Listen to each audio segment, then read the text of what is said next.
अर्जिया सारी मैं चेहरे पे लिख के लाया हूँ, तुमसे क्या मांगू मैं तुम खुद ही समझ लो।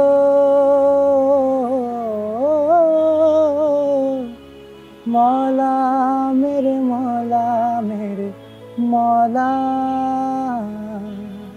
এই সুরে আছে মাদকতা, এ যেন এক আধ্যাত্মিক জগতে প্রবেশ পথ। जन्नत भी गवारा है मगर मेरे लिए है कातिबे तकदीर। হারমোনিয়াম, তবলা কিংবা দফের মিশ্রণে তৈরি হয় সুর ও তালের মিতালি। ओ निगाहे करम ताजदारे हरम। এ ছন্দের মায়ায় ৭০০ বছর ধরে বুঁদ হয়েছেন কত মানুষ, সে হিসেব নেই কোনো খাতায়। এ সেই সুর কাওয়ালি।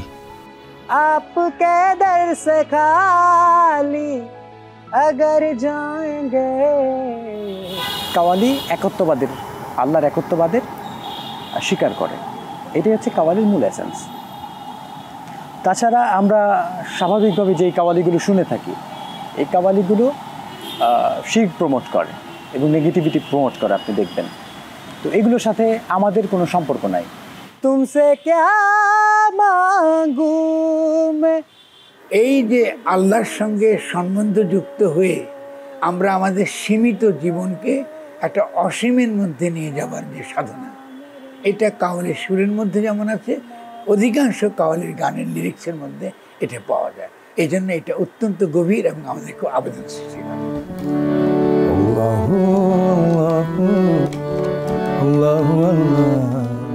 এই সঙ্গীতে মিশে আছে অপূর্ব খোদাপ্রেম, রাসূলের দিদার আকাঙ্ক্ষা, মানবাত্মার রহস্য। এই গানে আছে শৃঙ্খলার মাধুর্য।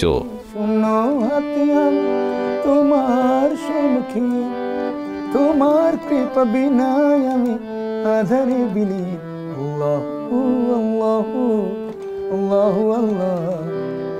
নিয়ম হলে তুমি কাওয়ালি অনুষ্ঠানে যখন বসবে, তো প্রথম যার বন্দনা করবে সেটা আল্লাহর বন্দনা করতে হবে। এরপরে তুমি আমার রাসূল পাক সাল্লাল্লাহু আলাইহি ওয়াসাল্লামের বর্ণনা করতে পারো। এরপরে মানসিক প্রেম, যে মানসিক যে প্রেম আছে সেটারও গান হয়ে যেতে কাওয়ালিতে আসে। ফাইনালি লাস্টে কিন্তু ওটা গাবা। তা এরকম করে আস্তে আস্তে আস্তে করে তোমাকে দুনিয়াবি প্রেম নিয়ে আসতে হবে। এটা কাওয়ালি গাওয়ার নিয়ম আর কি। এটা এরকম না যেটা মন চাইলে একটা গান গিয়ে উঠে চলে গেল।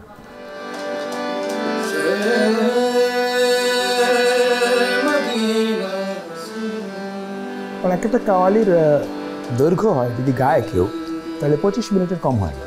তো 25 মিনিট ধরে একটা গান গাইবে তুমি, এখানে যদি ভ্যারিয়েশন না থাকে পিপল উইল নট লিসেন। এখন তো 5-6 মিনিটের কাওয়ালিও শুনি আমি, বাট এগুলিকে আমি কাওয়ালি বলি না, এটা গানের একটা সংস্করণ আর কি, বা শর্ট ফর্ম অফ কাওয়ালি।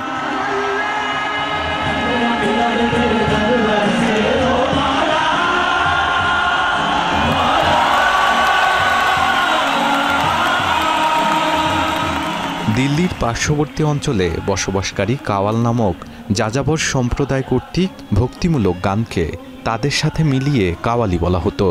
দিল্লির সুফি সাধক আমির খসরু 1300 শতকের শেষ ভাগে পার্সিয়ান, আরবি, তুর্কি এবং ভারতবর্ষের ঐতিহ্যের মিশ্রণ ঘটিয়ে আজকের এই কাওয়ালি সঙ্গীতের তৈরি করেন। সঙ্গীতের সব থেকে উচ্চাঙ্গ যে ব্যাপারটা, ক্লাসিক্যাল যেই মুডটা বলা হয়, এরকম ক্লাসিক্যাল কিছু মুড দিয়ে কাওয়ালের সুর করা হয় এবং কাওয়ালির কথাগুলো থাকে সৃষ্টিকর্তার কাছে কিছু চাওয়ার বা তার সাথে সম্পর্কের কিছু মাধ্যম তৈরি করার, আধ্যাত্মিক মনের তৃপ্তি মেটানোর, মনের চাহিদা মেটানোর একটা সম্পর্কের জায়গায় বাণীর কথা থাকে। সুরটাও সেরকম খুব মানে উচ্চমার্গীয় সুর এবং উচ্চমার্গীয় কথা দিয়ে কাওয়ালিটা মূলত করা হয়।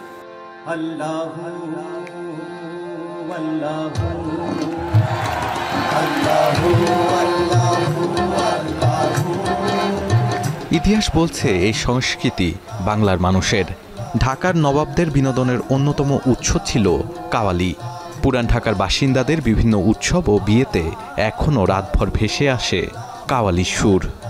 আর এগুলো ভাই আমরা জন্মগতভাবে অভিনয়তেছি, বাপ দাদারা করতেছে, আমরা অনেক শুনতেছি, শিখতেছি, করতেছি। তবে ইনশাল্লাহ ভবিষ্যতে করবো এইগুলো আঙ্গ বাচ্চা বলে বাঙ্গ করাবো এইটি।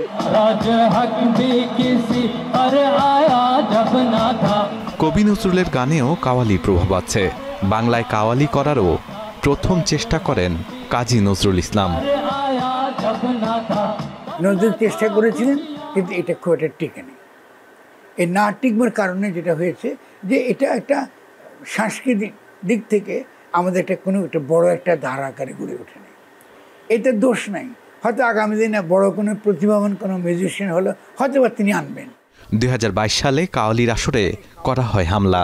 অঘোষিত নিষেধাজ্ঞা আসে এ সঙ্গীতের উপর। আখ্যা দেওয়া হয় অপসংস্কৃতির। আসলেই কি তাই?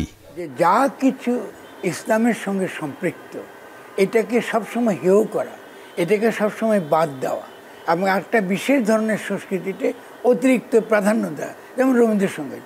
রবীন্দ্রসঙ্গীত খুবই গুরুত্বপূর্ণ বিষয়, এটা বাঙালি সংস্কৃতির অংশ, কিন্তু এটাকে অতিরিক্ত গুরুত্ব দেওয়ার ফলে আপনি বাংলাদেশে এই ফ্যাসিস্ট শক্তি বিরোধী, ফ্যাসিস্ট রাষ্ট্র বিরোধী এই আন্দোলনের একটা প্রতিবাদ হিসেবে কাওয়ালি এসেছে।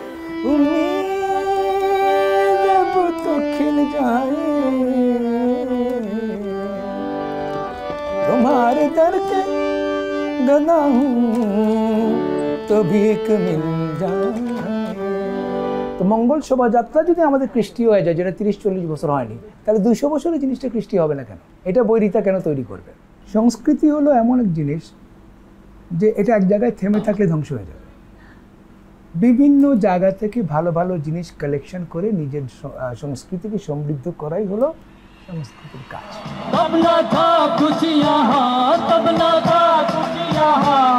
সংস্কৃতি আক্রান্ত হলে তার শক্তি বরং আরও বেড়ে যায়। তাই কাওয়ালি তরুণদের মন পিঞ্জিরায় সুপ্রতিষ্ঠিত হয়ে উঠেছে। তরুণরাও লিখছে কাওয়ালি। দেশের সর্বত্র আয়োজন করা হচ্ছে কাওয়ালির আসরের। যারে সুবাস পেয়ে আমি বাঁধন হারা, যারে ভালোবাসায় বহে ফুলগুধারা, সে যে আমার প্রিয় নাবি কামলিওয়ালা, সে যে আমার প্রিয় নাবি সাল্লে আলা। ইন্ডিয়াতে বা পাকিস্তানে অনেক সময় চার্চে কাওয়ালির জলসার আয়োজন করা হয়, যেখানে সুফি ড্যান্স হয়, সাথে হচ্ছে আপনার কাওয়ালি চলে। তো এখানে সবার একটা সম্মিলন ঘটে এবং একটা ইনক্লুসিভ একটা ব্যাপার স্যাপার থাকে, যেখানে হচ্ছে দলমত নির্বিশেষে সবাই পার্টিসিপেট করে, সবাই নিজেকে হচ্ছে নিজের আধ্যাত্মিক ব্যাপারটাকে এক্সপোজ করে, এক্সপ্রেস করে একটা শান্তি খুঁজে পায় সে।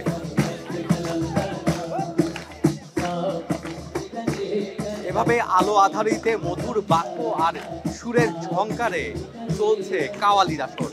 আর এইসব কাওয়ালির আসরে চলছে স্রষ্টার একাত্মবাদের ধ্বনি প্রতিধ্বনি। এখানে যারা আছেন তারা বলছেন শুধু উর্দু নয়, বরঞ্চ কাজী নজরুল ইসলামেরও যেই কাওয়ালিগুলো আছে সেগুলো পছন্দ করছেন তারা। শাহাদাত এখন ঢাকা।